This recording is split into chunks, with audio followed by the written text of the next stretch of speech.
Coming up, police with a major breakthrough in the robbery at the DPM's home.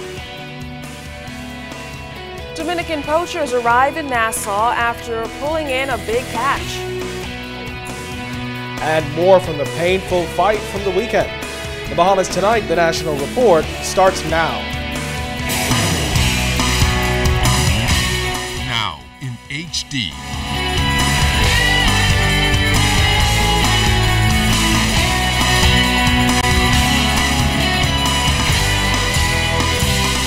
ZNS Network presents The Bahamas Tonight.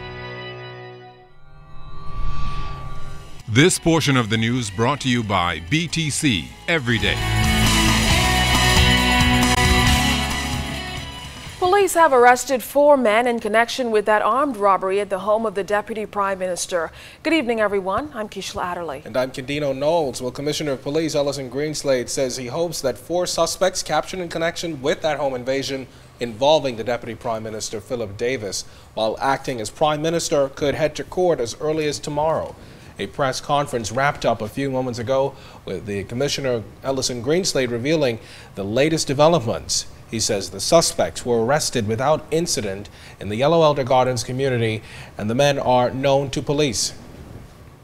We now have in custody 4 males, ages 21, 22, 24, and 25.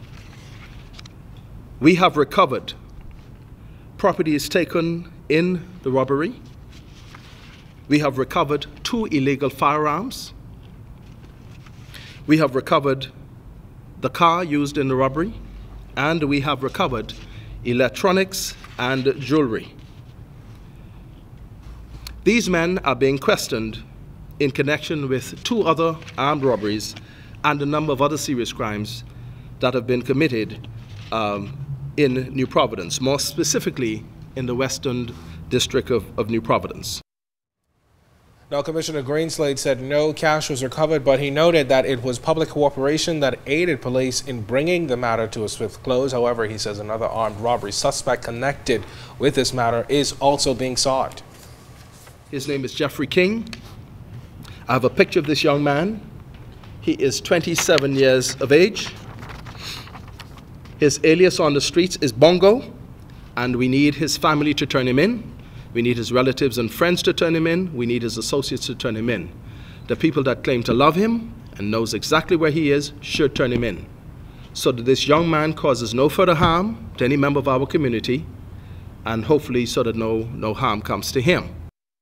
A man is in critical condition in hospital tonight after he was shot in the head in the Yamacraw Hill Estates area this afternoon. Police tell us the victim was found behind the wheel of a Honda vehicle around 2 o'clock. It seems the victim might have been driving at the time of the shooting, as Superintendent Stephen Dean told reporters this afternoon that police believe he might have crashed into the wall where the car was found. Police are still trying to determine a motive at this time and are appealing to the public for help solving this latest shooting. Mounting concerns that the challenge of crime in the Bahamas could impact the nation's #1 industry has the tourism minister making a national appeal for peace. This after the United States released yet another travel advisory to its citizens heading into the Bahamas. In many countries, we've seen the example where countries are associated with the word crime. We don't want that to ever happen to the Bahamas. The Bahamas have been associated with peace and stability. That's what's important. And so we have to do all we can to push back to make sure that does not happen. So our campaign must be vigorous. Now, Minister Wilshcombe is advocating for a national campaign on love, a collaboration between the church and state which will give voice to respected local and international leaders. He says the right approach, in his view, is to be proactive rather than reactive. Well, there's still no new information on the whereabouts of Central Andros residents 49-year-old immigration officer Shane Gardner and his 28-year-old girlfriend Triska Brannon. The couple went missing back in November. The ordeal has left residents in shock as police have come up empty-handed since the mysterious disappearance. We're told residents are living in fear and have moved away from the normal everyday living they're accustomed to. Since the ordeal, family and residents have been finding it hard to cope, so Administrator for Central Andros, Cleola Pinder, says they've moved in to provide additional assistance and support through counseling with Dr. David Allen and the family group. Sessions are held every Tuesday at 5 p.m. at the Town Hall. An attempt to tow a Dominican fishing vessel into the Defense Force base was delayed today, though the 17 Dominican fishermen found fishing illegally in Bahamian waters last week are in custody. Low tide prevented the vessel, laden with their illegal catch, from being brought into port. Defense Force officers were joined by officials from the Ministry of Finance and the Department of Fisheries to conduct their investigation. Gilbert Lord of the Department of Fisheries gave his assessment of what was found. What we have here is a spawning lobster. If you look at it, you'll see that it's being clipped, and the poisons on board it will deliberately try to conceal the eggs away from the fish, from the enforcement team. So it's a separate offense, and the penalty for it is up to $3,000 in fine. Now, if you're wondering what happens to all of that fish and crawfish, well, here's the answer. Ministry of Finance's role in all this is to deal with the items, the perishable items.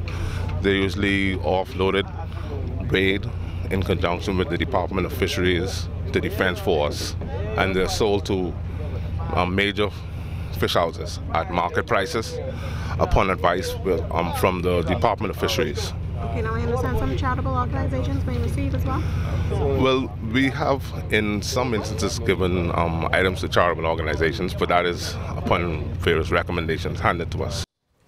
A judge has refused to grant bail to 20-year-old Lindira Curry. She's one of 4 people accused of killing Kurt McCartney, the brother of DNA leader Branville McCartney.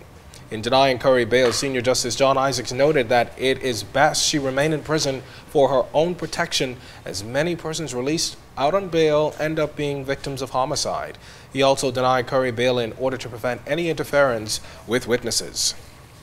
And 53-year-old Thomas Rigby, the man convicted of digging up the new road on the Airport Gateway project on John F. Kennedy Drive, will have to wait a few more days to learn his fate. And that's because his sentencing was delayed yet again. But this time because the court stenographer had a medical emergency.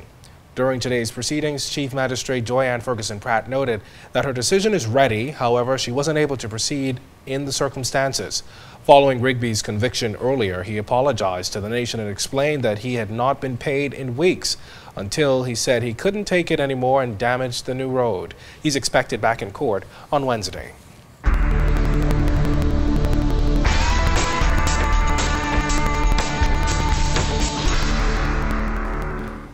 In our first look at weather, we have a frontal boundary across the northwest Bahamas could provide 1 or 2 passing showers, but outside of our studios, we have mostly cloudy skies, temperatures 75 degrees, relative humidity 86%. Your winds are out of the north-northeast at 6 knots, barometric pressure at 1,018.4 millibars. That's 30.07 inches, and it is rising. But stay tuned. Temperatures around the Farming Valence, travel and boating forecast is still to come.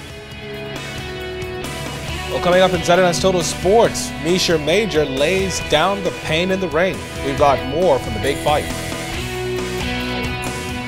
And then we've got more results from Junior John Canoe. You're watching the Bahamas Tonight.